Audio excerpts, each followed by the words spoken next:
Salut à tous, c'est BizBiz. Alors aujourd'hui l'épisode 379 du Zap Image. Comme d'habitude je vous mets des images de foot d'actualité ou des images anciennes, on en parle un peu et c'est parti. On va prendre pour commencer direction l'Angleterre. On va parler de Manchester United hier qui se déplaçait à Yeovil. Donc c'est la FA Cup et Yeovil c'est la 4ème division anglaise. Donc voilà, vous voyez la différence de niveau. Donc Manchester United sont imposés 4-0 et surtout on voit qu'ils déjà ils sont qualifiés pour les 8e de finale de la FA Cup. Mais surtout la première passe décisive pour Alexis Sanchez avec Manchester United. Donc hier il était titulaire et en plus il a été élu homme du match pour sa première avec United.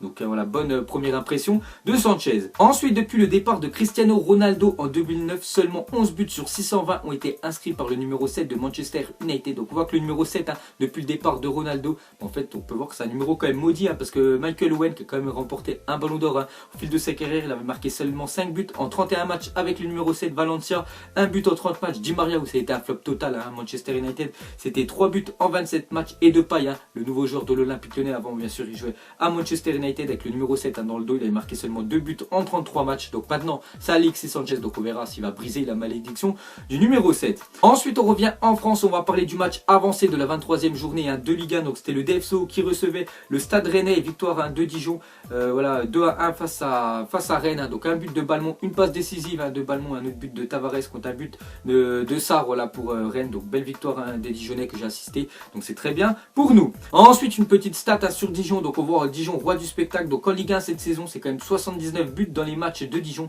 équipe de Ligue 1 qui produit le plus de buts derrière le PSG. Donc c'est vrai que Dijon on marque souvent des buts mais on en prend beaucoup voilà, vous pouvez penser à la défaite qu'on s'est pris 8-0 la semaine dernière. Donc il y a souvent des buts dans les matchs de Dijon. Je me souviens du 3-3 qu'on avait fait à l'Olympique Lyonnais. Donc voilà, plus de 79 buts dans les matchs de Dijon, donc on s'emmerde jamais.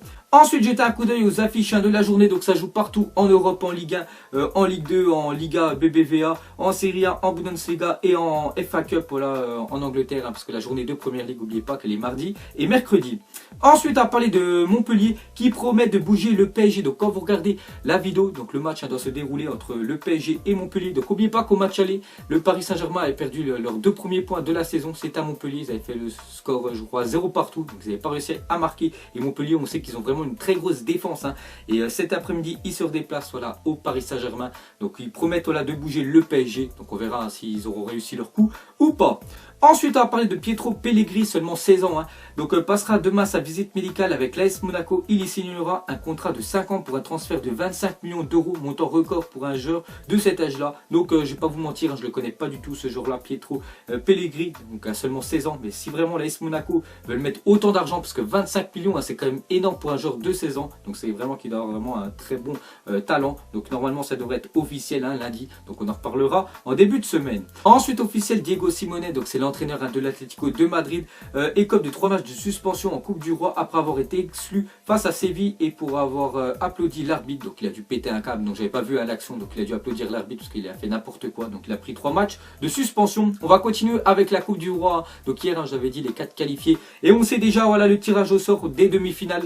Donc ça se déroulera déjà le 31 janvier et le 7 février pour le match retour. Donc il y aura déjà le FC Barcelone qui recevra Valence. Donc le match aller au Barça, le match retour, ils devront se déplacer à Valence et l'autre demi-finale c'est les Leganés face à Séville. Ensuite regardez le programme en feu à venir pour Valence. Donc déjà aujourd'hui à 16h15 ils jouaient face au Real Madrid. Donc le 1er février ça sera face au FC Barcelone, ce sera bien sûr la Coupe du Roi. Ensuite ils iront à l'Atlético de Madrid et ils recevront le FC Barcelone. Donc voilà le programme à venir pour Valence. Ensuite officiel, Juan Mario est prêté 6 mois par l'Inter à West Ham. Donc voilà, ce joueur est transféré du championnat de Serie A en Première Ligue. Pourtant le PSG, je me souviens, il y a une époque, ils étaient intéressés par ce joueur-là. Donc on voit, il part à West Ham. Donc bonne chance à lui. Ensuite officiel, Martin Terrier rejoint l'Olympique Lyonnais jusqu'en juin 2022. Le montant du transfert est de 11 millions d'euros plus 4 millions d'euros de bonus. Il terminera la saison en prêt à Strasbourg. Donc voilà les gars, c'est officiel.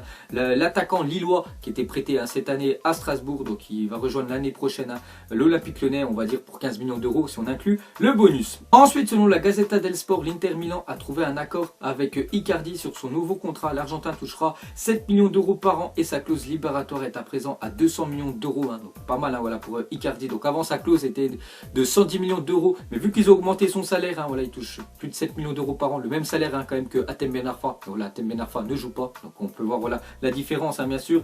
Et on voit que voilà, ils ont augmenté sa clause libératoire dans le même temps. N'oubliez pas que les clauses libératoires sont obligatoires en Italie et en Espagne. Ensuite, à parler de Amine Younes qui quitte l'Ajax et rejoint Naples. Il y passe actuellement sa visite médicale. Donc voilà, ce joueur, je ne sais plus s'il est marocain ou hollandais, je me souviens plus. Bref, on voit qu'il va rejoindre la Naples en Serie A. Donc il quitte l'Ajax Amsterdam. Ensuite, officiel, Doria est prêté pour 6 mois au Yeri Malatyaspor. Donc on avait parlé hier qu'il était arrivé à l'aéroport là-bas en Turquie. Et cette fois-ci, c'est officiel. Donc c'est pas un transfert définitif, c'est un prêt de 6 mois. Ensuite, Aymeric Laporte passera sa visite médicale avec Manchester City mardi. Donc c'était l'info que j'avais parlé dans les appimages. Voilà, début de semaine, j'avais dit qu'Aymeric Laporte pourrait signer à Manchester City. Parce que Manchester City voulait lever sa clause libératoire, je crois qu'à 65 millions d'euros. Donc on voit qu'il va passer sa visite médicale à mardi avec City. Donc ça devrait être officiel en fin de semaine prochaine.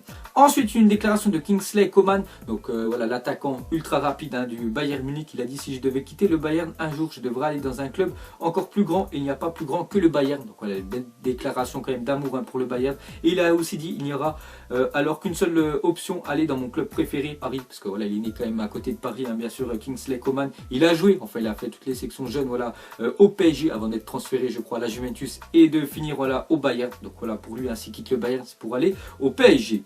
Ensuite, une déclaration de Unai Emery, l'entraîneur du Paris Saint-Germain, à propos de Neymar. Il a dit: Neymar va être le meilleur joueur du monde et il le sera à Paris. Donc voilà la déclaration de Unai Emery à propos de Neymar. Donc Neymar sera le meilleur joueur de la planète s'il continue au PSG. Ensuite, une autre déclaration de Unai Emery à propos de Lassana Diarra qui n'est pas dans le groupe cet après-midi face à Montpellier. Il a dit: il n'a pas joué depuis longtemps, mais je suis très content de lui. Il va nous aider et beaucoup apporter au groupe de par son expérience, sa qualité et son envie. Donc voilà la déclaration de Unai Emery sur Lassana Diarra. Et moi j'en suis sûr que Lassana Diarra, dès qu'il va commencer à avoir du temps de jeu, tout ça, il va avoir une place de titulaire en numéro 6. Et j'en suis sûr qu'il pourrait même jouer les huitièmes de finale face au Real Madrid. Et ce serait vraiment un très gros coup pour le PSG d'avoir récupéré un joueur gratuit et déjà le mettre titulaire. Parce que Lassana Diarra, s'il retrouve son niveau d'avant, il est tout simplement monstrueux.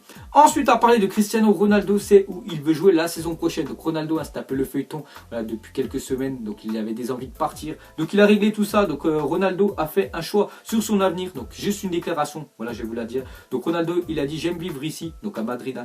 Je vis dans cette ville depuis 2009 et j'aime le climat et les gens. C'est près du Portugal et on peut y aller en voiture. L'Espagne est un grand pays. Je l'aime, bien sûr, je veux rester ici. J'aime ce club. Donc voilà la déclaration de Cristiano Ronaldo. Donc son but, il n'y a plus de rumeur de partir à Manchester United, de quitter le Real Madrid. Pour lui, il se sent bien en Espagne, il se sent bien du côté de Madrid, parce que c'est à côté du Portugal, voilà, le pays dont il est originaire. Donc lui, il veut rester à Madrid.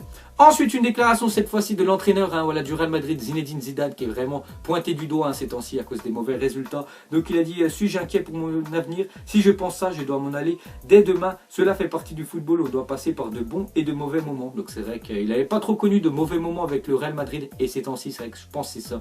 Pire moment d'entraîneur depuis qu'il est au Real Madrid. Ça n'a pas trop les résultats. Donc j'espère qu'il va faire un bon résultat cet après-midi face à Valence, parce que sinon c'est vraiment la crise pour lui. Ensuite, une autre déclaration de Zidane, il a dit: cette situation, nous allons la redresser, je vous le dis, on peut et on fera tout notre possible pour gagner la Ligue des Champions. Donc voilà la déclaration de Zidane. De toute façon, il ne lui reste plus que ça. La Ligue des Champions cette année, c'est l'objectif du Real Madrid. Ils sont éliminés en Coupe du Roi. La Liga, c'est fini parce qu'ils ont trop de points de retard face au Barça. Donc leur objectif numéro 1, c'est de tout mettre sur la Ligue des Champions. Et pour finir avec Zinedine Zidane, donc on voit que le Real Madrid ne compte plus sur Zidane pour la saison prochaine. Donc vraiment, si Zidane se fait éliminer, on va dire, des huitièmes de finale de la Ligue des Champions, donc je pense quand même qu'il sauterait du banc du Real Madrid. Donc déjà Florentino Pérez, le président du Real Madrid, aurait déjà trouvé le successeur de Zidane. Ça serait Mauricio Pochettino, l'entraîneur tout simplement de Tottenham.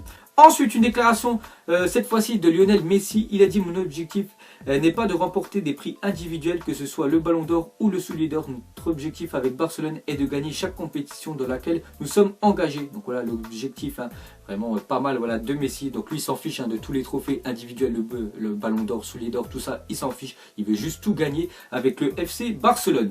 Ensuite, à parler de Cavani, est-ce inquiétant? Donc toute compétition confondue. Donc depuis août-novembre, c'était 23 buts en 20 matchs. Donc c'était plus d'un ratio de 1 but par match, ce qui est énorme quand même, un but par match pour un attaquant.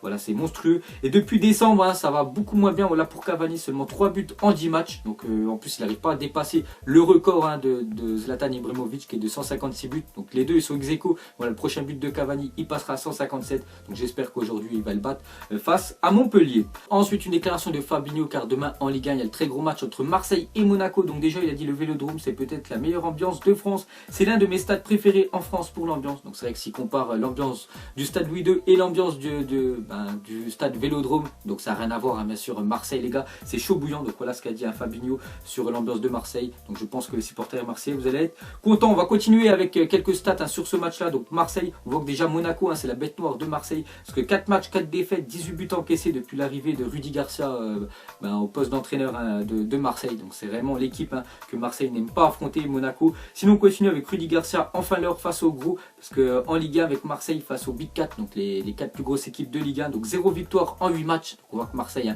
peut-être ils arrivent à gagner contre les petites équipes, mais dès que le niveau commence à augmenter, soit face à Paris, soit face à Lyon, ou soit face à Monaco, ils perdent à chaque fois où ils font des matchs nuls. Donc peut-être demain ça sera enfin leur première victoire. On va continuer encore avec ce match là, donc Marseille-Monaco. Donc actuellement c'est plus de 93 points après 22 journées, donc c'est quand même un record, hein. Donc on a 93 points si on additionne voilà, les points de chacune des équipes, parce que normalement après 22 journées voilà, de Ligue 1 c'est normalement aux alentours des 76 points. Donc on voit que vraiment la Ligue 1 cette année est vraiment relevée avec les 4 premiers, hein. Et on va finir voilà, avec Marseille-Monaco. Donc tout simplement mettez-moi un petit prono en commentaire. Donc moi je vois quand même une victoire de l'Olympique de Marseille face à Monaco, même si Monaco c'est leur bête noire.